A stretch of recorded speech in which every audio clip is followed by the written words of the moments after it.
എല്ലാവർക്കും രഞ്ജിസ് വ്ലോഗിലേക്ക് ഒരിക്കൽ കൂടി സ്വാഗതം. ഇന്ന് ഓല സ്കൂട്ടറിൻ്റെ ബുക്കിങ്ങും അതിൻ്റെ ഡെലിവറിയും അതിൻ്റെ റൈഡിൻ്റെ ആദ്യ ഭാഗങ്ങളൊക്കെയാണ് നമ്മൾ ഇന്നത്തെ വീഡിയോയിൽ ഉൾപ്പെടുത്തിയിരിക്കുന്നത്. ആ വീഡിയോയിലേക്ക് കിടക്കാം. ഐഫൽ ടവർ, ബ്രസൽസിലെ പ്രസിദ്ധമായ അറ്റോമിയത്തിന് മുമ്പിലാണ് നമ്മൾ ഇപ്പോൾ നിൽക്കുന്നത്.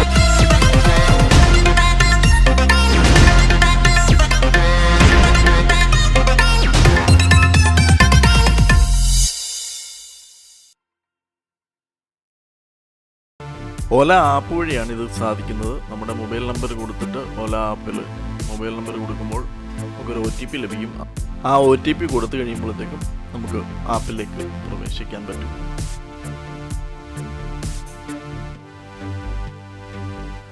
ഞാൻ ഓൾറെഡി സ്കൂട്ടർ വാങ്ങിയതുകൊണ്ട് പർച്ചേസ് അനദർ എന്നുള്ള ഓപ്ഷനാണ് എടുക്കുന്നത്.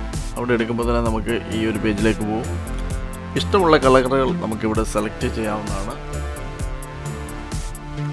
സ്കൂട്ടറിൻ്റെ സ്പെസിഫിക്കേഷൻ എല്ലാം ഇവിടെ കൊടുത്തിട്ടുണ്ട്. 115 km/h ടോപ്പ് സ്പീഡ്, പിന്നെ അതിൻ്റെ മൈലേജ് എത്രയാണ് കിട്ടുന്നത് എല്ലാം കൊടുത്തിട്ടുണ്ട്. ഇതിൽ ഓല S1 പ്രോയിൻ്റെ ഡീറ്റെയിൽസാണ് ഇവിടെ കാണിച്ചിരിക്കുന്നത്. ഈ ഓരോ കളറിലും ക്ലിക്ക് ചെയ്യുമ്പോൾ ആ സ്കൂട്ടറിൻ്റെ ആ കളറിൽ തന്നെ നമുക്കിവിടെ കാണാൻ പറ്റും. ഇഷ്ടമുള്ളത് സെലക്ട് ചെയ്തതിന് ശേഷം നമുക്ക് മുൻപോട്ട് നീങ്ങാം.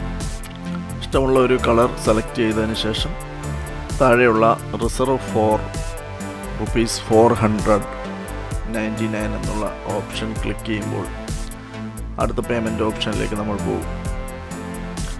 വിവിധ വർണ്ണങ്ങളിൽ 9 നിറങ്ങളിൽ ഈ ഓല സ്കൂട്ടറിൽ ലഭ്യമാണ്. എല്ലാം ഒന്നിനൊന്നും മെച്ചമാണെന്ന് തോന്നും കണ്ടു കഴിഞ്ഞാൽ. എന്തായാലും ഞാൻ ഓർഡർ ചെയ്തതും എനിക്ക് ലഭിച്ചതും മാറ്റ് ബ്ലാക്ക് ആണ്. എനിക്ക് തോന്നുന്നു കൂടുതലും ആൾക്കാർ മാറ്റ് ബ്ലാക്ക് ആണ് പ്രിഫർ ചെയ്യുന്നതെന്നാണ് തോന്നുന്നത്.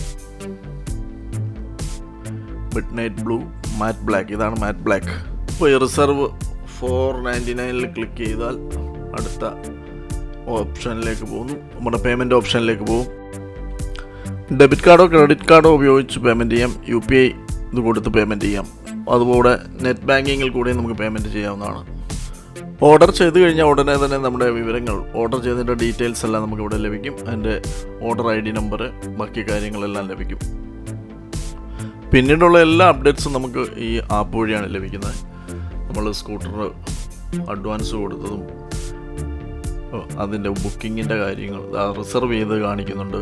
പിന്നീട് അഡ്വാൻസ് എമൗണ്ട് പേ ചെയ്തത്, പർച്ചേസ് ചെയ്ത ലാസ്റ്റ് എമൗണ്ട് കൊടുത്തത്, പിന്നെ നമ്മുടെ ഡോക്യുമെൻറ്റേഷൻ വെരിഫിക്കേഷൻ്റെ കാര്യങ്ങൾ, പിന്നെ സ്കൂട്ടർ അവിടുന്ന് ഡിസ്പാച്ച് ചെയ്തപ്പോൾ അതിൻ്റെ കാര്യങ്ങൾ, രജിസ്ട്രേഷൻ്റെ കാര്യങ്ങൾ, പിന്നെ ഡെലിവറി എല്ലാം നമുക്ക് ഈ ആപ്പ് വഴി മാത്രമാണ് ലഭിക്കുന്നത്. വേറെ ഇടനിലക്കാരോ അല്ലെങ്കിൽ വേറെ ഷോറൂമുകാരോ ഒന്നും ഇതിനിടയ്ക്കില്ല.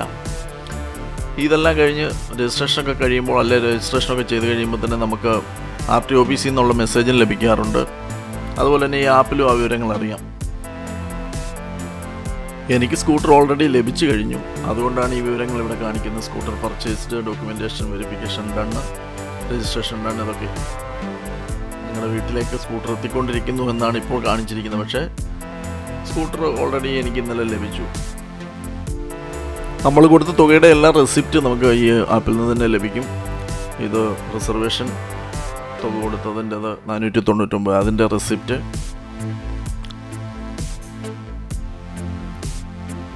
പിന്നീട് നമ്മുടെ ബാലൻസ് എമൗണ്ട് എത്രയാണോ അത് കൊടുക്കുന്നതിൻ്റെ എല്ലാം റെസിപ്റ്റ് ഇവിടെ ലഭിക്കും. ബാലൻസ് എമൗണ്ട് റെസിപ്റ്റ് ഇതുവരെ വന്നില്ല, അത് റെഡി ആക്കിക്കൊണ്ടിരിക്കുന്നു എന്നാണ് മെസ്സേജ് ഇതിനകത്ത് കാണിക്കുന്നത്. ബാലൻസ് എമൗണ്ടിനെ നമുക്ക് നോക്കാം. ബാലൻസ് പേയ്മെൻറ്റിൻ്റെ റെസിപ്റ്റ് പ്രിപ്പയർ ചെയ്യുന്നതേ ഉള്ളൂ എന്നാണ് കാണിക്കുന്നത്. ഇങ്ങനെ നമുക്ക് ഈ ആപ്പ് വഴി ഈസി ആയിട്ട് നിങ്ങൾക്ക് ഓല സ്കൂട്ടർ ബുക്ക് ചെയ്യാൻ പറ്റും. ഇതിൻ്റെ മറ്റുള്ള ഡോക്യുമെൻറ്റ്സ് സ്കൂട്ടർ ലഭിച്ചു കഴിഞ്ഞാൽ നമുക്കിത് ഇത് നമ്മുടെ വണ്ടിയുടെ ഇൻഷുറൻസിൻ്റെ പേപ്പർ ലഭിച്ചു. 3 വർഷത്തേക്കാണ് ഇപ്പോൾ ഇൻഷുറൻസ് ഒന്നിച്ചടയ്ക്കണം. 3 വർഷത്തേക്കുള്ള ഇൻഷുറൻസ്. വാഹനവുമായി വരുന്നവരെ മുൻകൂട്ടി നമ്മളെ അറിയിക്കും. നമ്മൾ ലൊക്കേഷൻ മാപ്പ് അയച്ചു കൊടുത്താൽ മാത്രം മതി. വാഹനം നമ്മുടെ വീട്ടുപടിക്കലെത്തിയിട്ടുണ്ട്. ഓഫ് ലോഡിംഗ് ഒക്കെ നോക്കാം എങ്ങനെയുണ്ടെന്ന്. ഇത് ലാസ്റ്റ് വണ്ടിയാണെന്ന് തോന്നുന്നു ഇന്നത്തെ എൻ്റെ വീട്ടിലേക്ക് എനിക്കുള്ളത്. നല്ല രീതിയിൽ തന്നെ പാക്ക് ചെയ്താണ് വാഹനം കൊണ്ടുവന്നിരിക്കുന്നത്. കണ്ടാൽ നമുക്കറിയാം വാഹനം ഇറക്കാൻ വേണ്ടിയുള്ള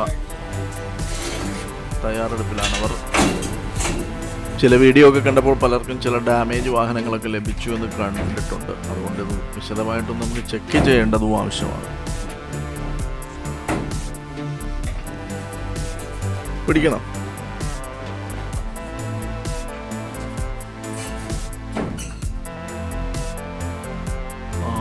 വാഹനം ഇറക്കിക്കൊണ്ടിരിക്കുകയാണ്. പക്ഷെ അവരെ ഇറക്കുമ്പോൾ അതിൻ്റെ അടിഭാഗം അവിടെ ഉരഞ്ഞതായിട്ട് എനിക്ക് തോന്നി.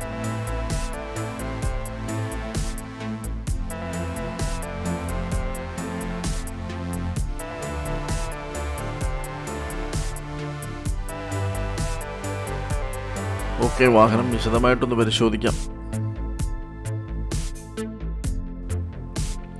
നോക്കിയതുകൊണ്ട് ഇത് കാണാൻ പറ്റി. സാമാന്യം നല്ലൊരു സ്ക്രാച്ചും ഒരു പെയിൻറ് കട്ടും ഉണ്ട്, ഏകദേശം ഒരു 2-2.5 ഇഞ്ച് നീളത്തിൽ.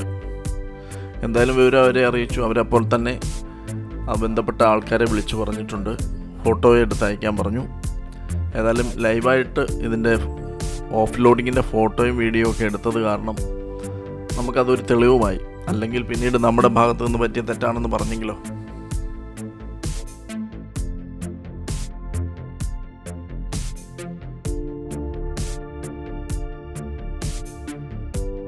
കണ്ടല്ലോ, ഇത്രേ ഉള്ളൂ. അതിന്റെ ഇതേ ഉള്ളൂ.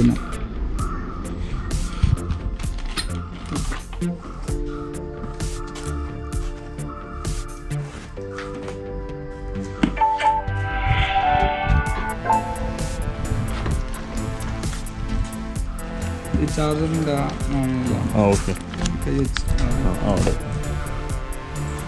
ഇത് ഫസ്റ്റ് എയ്ഡ്. നമ്മുടെ ഹെൽമെറ്റ് ഇതിനകത്ത് ഇരിക്കുന്നതാണല്ലോ അല്ലേ? ആ ഉണ്ട്, അവിടെ ഞാൻ വെച്ചിട്ടുണ്ട്. ഇപ്പം ഇതിനകത്ത് ഇതേ ഉള്ളു. കാണിച്ചു തരാം. ഈ പൊസിഷനിലായിരിക്കും എപ്പോഴും നമ്മുടെ ലോക്ക് ആവുന്നത്. ഈ ഹാൻഡിലിൻ്റെ ലെവലിൽ വെച്ചിട്ട് പോകാൻ ലോക്ക് ആക്കണമെങ്കിൽ ജസ്റ്റ് ഒന്ന് പ്രസ് ചെയ്താൽ മതി. ഓക്കെ, ഹാൻഡിൽ ലോക്ക് ആവും. ലോക്ക് ആയിട്ടുണ്ട്. ഇപ്പം നമുക്ക് സ്റ്റാർട്ട് ചെയ്യുന്നതെന്ന് വെച്ചാൽ ഈ റെഡ് ബട്ടണാണ് നമ്മുടെ പവർ ബട്ടൺ. ഒറ്റ ക്ലിക്ക് ചെയ്യുക, ഓണാവും. കീ ഇല്ലാത്തതുകൊണ്ട് പാസ്വേഡാണ് നമ്മുടെ കീ. ഇപ്പം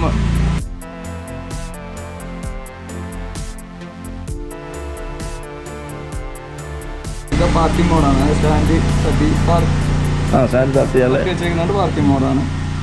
ഇനി ഇതാണ് നമ്മുടെ ഇത് ഓപ്പൺ ആക്കുന്നത്. ട്രങ്ക് ഓപ്പൺ ആയിട്ടുണ്ട്.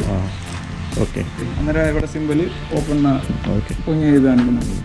ജസ്റ്റ് താഴ്ന്നു ക്ലോസ് ആയിട്ടുണ്ട്. പിന്നെ ബാറ്ററി പെർസെൻറ്റേജ് ആണ് ഇത്ര കിലോമീറ്റർ ഓടുന്നത്.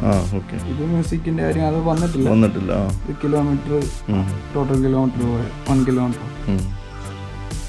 സെക്കൻഡ് ഇൻട്രോ ഇതിനകത്ത് ഫസ്റ്റ് ഇത് ബ്രൈറ്റ്നസ്സും കാര്യങ്ങളും. ഇതാണ് നമ്മുടെ പാസ്വേഡ് ചേഞ്ച് ചെയ്യുന്നത്. പാസ്കോഡ് സെറ്റിങ്സ് അതിപ്പോൾ 00 ഫുള്ള് അടിക്കുക. ഇപ്പോഴത്തെ നെക്സ്റ്റ് ബാക്കി സാധനത്തിൻ്റെ ഏതാണെന്ന് വെച്ചാൽ അടിച്ചിട്ട് ഒന്നുകൂടെ അടിച്ച് കൺഫേം ആക്കുക. പിന്നെ ഇത് സൗണ്ടും കാര്യങ്ങളും കൂട്ടാനത് വന്നിട്ടില്ല. പിന്നെ ബ്ലൂടൂത്ത് ആയിട്ടില്ല. പിന്നെ ഡിസ്പ്ലേക്കകത്ത് ലൈറ്റ് ഡാർക്കും ഇതുവാക്കുന്ന ബ്രൈറ്റ്നസ് കൂട്ടുന്നത് ഇതാണ് ഡിസ്പ്ലേക്കകത്ത് വരുന്നത്. ഇതാണ് സിസ്റ്റം അപ്ഡേറ്റ്. ടോപ്പ് വെർഷനാണ് 16 ആണ്. ടോപ്പ് 100 അതാണ്. ഇനി അപ്ഡേഷൻ വന്നെങ്കിൽ ഇവിടെ നോട്ടിഫിക്കേഷൻ വരും. ഇത് ഹൈപ്പർ ആണെങ്കിൽ 86 കിലോമീറ്ററോട് ഇപ്പോഴത്തെ പെർസെന്റേജ് വെച്ചിട്ടുള്ള ഇപ്പൊ 90% ഓൾറെഡി ഉണ്ട്. ഞാൻ ഇനി 12 മണിക്കൂർ കുത്തിയിടുമ്പോൾ ഓവറാവത്തില്ല. അതായത് റിബൂട്ട് ചെയ്തിട്ടല്ലേ നമ്മള് റിബൂട്ട് ചെയ്യുമ്പോഴും കാണിക്കുന്നാ പോലും ഉണ്ടോ ഇപ്പൊ ലോക്കായി തന്നെ ലോക്കാവും. അതായത് 30 സെക്കൻഡോളം വീട്ടിലേക്ക് കൊണ്ടുവെക്കുകയാണെന്നുണ്ടെങ്കിൽ നമുക്ക് ഓഫ് ആക്കേണ്ട ആവശ്യമില്ല. 30 സെക്കൻഡിനുള്ളിൽ പിന്നെ ഇതിലൊന്ന് പ്രസ് ചെയ്താൽ ലോക്ക് അഴിക്കണമെങ്കിൽ പഴയ പോലെ ജസ്റ്റ് ഒന്ന് പ്രസ് ചെയ്യുക. അപ്പോൾ വീണ്ടും ആദ്യം തൊട്ട് നമ്മൾ പാസ്വേഡ് അടിക്കാം.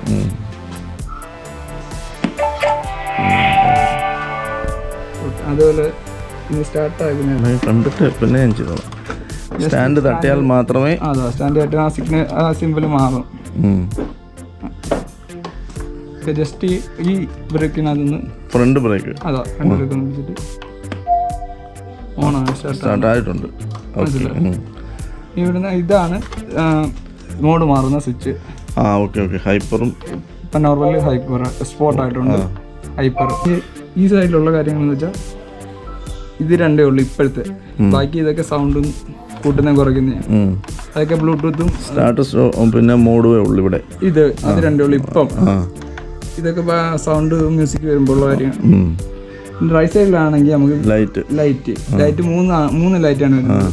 ഇപ്പോൾ ഓൾറെഡി ഒരു ലൈറ്റ് എന്തായാലും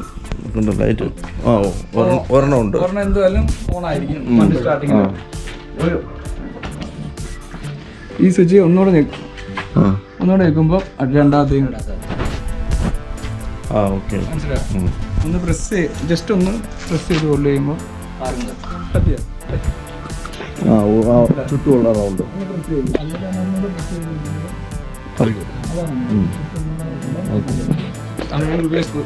ചെയ്താൽ മതി. അതെ. പിന്നെ ഇൻഡിക്കേറ്റർ ആണ് ഇത്.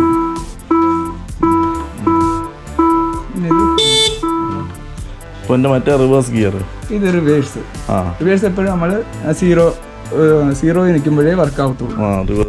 റിവേഴ്സ് ഇടുക. എപ്പോഴും നമ്മൾ ആക്സിലേറ്റർ കൊടുക്കുന്നതിന്റെ ഓപ്പോസിറ്റ് ആണ് റിവേഴ്സ് വർക്ക്. സാധാരണ ആക്സിലേറ്ററിങ് അതിന്റെ ഓപ്പോസിറ്റ് ഡയറക്ഷൻ കൊടുക്കുന്നതാണ്. പിന്നെ ഉള്ളതെന്ന് വെച്ചാൽ ചാർജിങ്ങിന്റെ ആണ്. ചാർജിങ് പോർട്ട് ജസ്റ്റ് ഒന്ന് ടാപ്പ് ചെയ്യുമ്പോഴേ ഓപ്പൺ ആവും. ഈ ഒരു കവർ ബുട്ടുണ്ട്. ഇതാണ് ചാർജിന്റെ പോയിന്റ്. എപ്പോഴും ഇത് ടോപ്പ് വരുന്ന രീതിയിലായിരിക്കണം നമ്മൾ വെക്കണ്ടേ.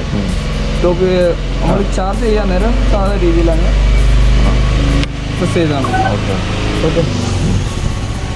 ഇവിടുത്തെ ചാർജ് ഇപ്പോൾ കുത്തിയിട്ടില്ല. എന്നിട്ട് എപ്പോഴാണ് ഓപ്പൺ തിരിച്ച് റിമൂവ് ചെയ്യേണ്ടത്. ഇതിപ്പോൾ ഇങ്ങനെ വെച്ച് വരുന്നില്ല, ലോക്കാണ്. ജസ്റ്റ് ഇവിടെ നിന്ന് ഹോൾഡ് ചെയ്യുക, എടുക്കുക. മനസ്സിലായോ?